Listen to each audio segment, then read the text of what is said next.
Hi everyone, welcome back to CSCI100, lecture 23. In this lecture, I'm going to talk about various tools that you're going to come across as a software engineer.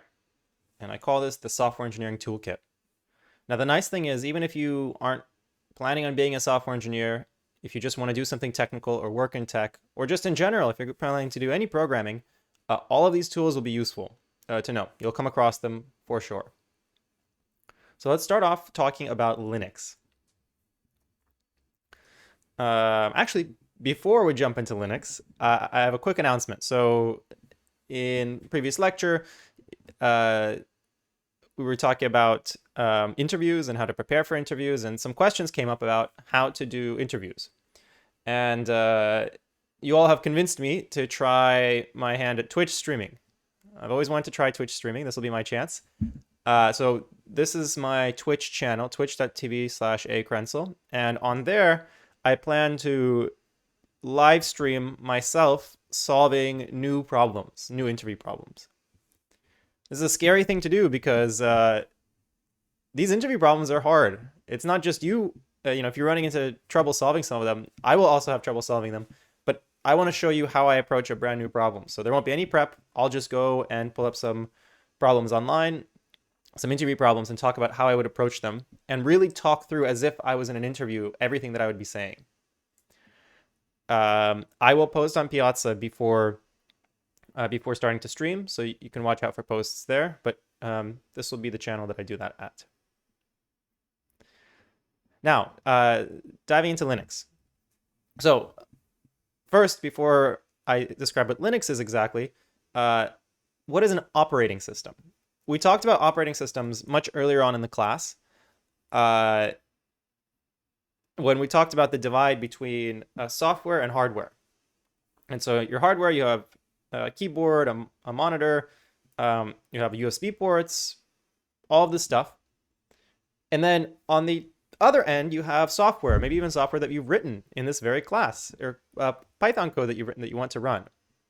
The operating system is this massive, super important program that runs on your computer that allows you to run anything else you want. It's the layer between the hardware and the software.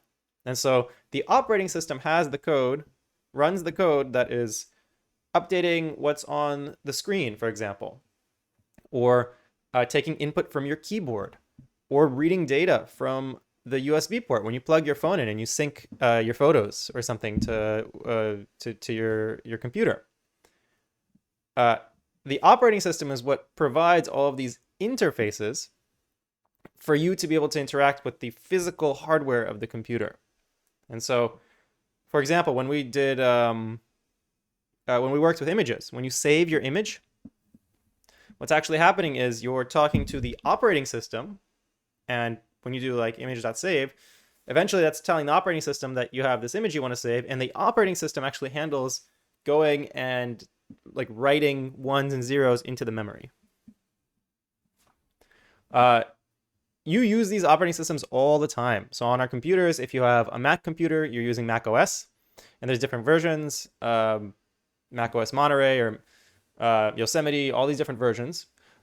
Windows 11, Windows 10, Windows 7, Vista XP, that's a Microsoft operating system. Chrome OS from the more recently popular Chromebooks is also an operating system. I don't have these listed here, but your phones are running iOS or Android. Those are also operating systems. But most other devices in the world, the vast majority of devices, are actually running an operating system called Linux, which you may have never heard of, but you 100% have interacted with. And I'll talk about why that is in a second.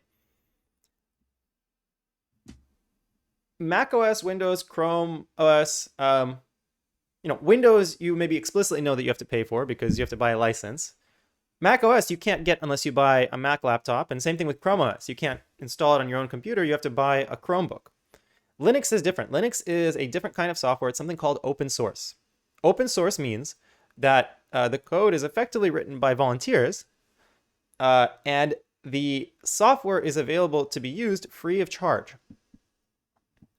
And so for this reason, most computer servers and most low-cost devices in the world are using Linux. And in fact, other devices like Android devices, even the Android operating system is Linux based. So for example, when you go to a ticket machine in the metro, many of those ticket machines might actually be running Linux as their operating system, and then the actual program that shows on the screen and handles running, giving out tickets is running on Linux. And this is what Linux looks like if you actually have a desktop that you're looking at. It looks kind of similar to what you'd be used to. It looks a little bit like the current Windows 10 and 11, actually, even though it looks like this before Windows looked like this. But by the way, so you might be used to seeing an Apple or a little Windows logo. This is the logo for Linux. And there's all sorts of different flavors of Linux, which are these different versions, because anyone can make changes, and then if they make enough changes, they release it as their own version of Linux, and it has, different names, like Red Hat Linux or Debian or Elementary OS. These are all different versions of Linux. But the crucial thing is that this terminal is always almost the same. The reason this terminal is so important, and usually when people talk about Linux, they are talking about they actually are really thinking of the terminal, is because a lot of these devices that are running Linux and that you'll interact with are running in a database somewhere, in a data center somewhere. And so most of these interactions with remote devices are actually via the terminal and not via a nice monitor. Like you'll connect. And actually, we've seen this before. If I pull up Replit, that's exactly what's happening in Replit or in Mimir. This terminal over here that's being spun up,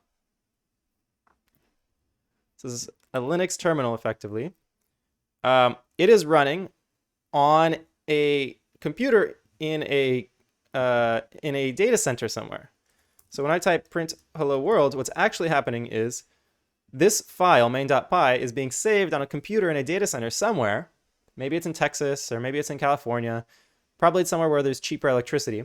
And then when I come over here and I run Python 3 main.py, this is a terminal, and I'm giving this computer commands through the terminal, and it just ran the program, almost definitely on a Linux computer.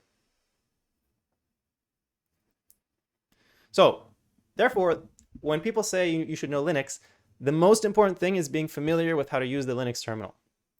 And that entails all these different things: creating files, running programs, running terminal scripts, being able to search through files or search through the contents of a file.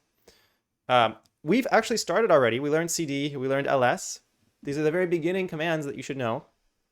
I'll point out here, the terminal in macOS, the Mac operating system, is actually based on the predecessor of Linux, which is called Unix. And so getting used to using a macOS terminal actually is almost identical to using a Linux terminal, and so the commands you learn are applicable. On a Windows machine, that isn't the case. And so if you have a Windows machine, make sure that you get practice using Linux terminals in a cloud IDE like Replit. You practice using the terminal, learn to use the terminal.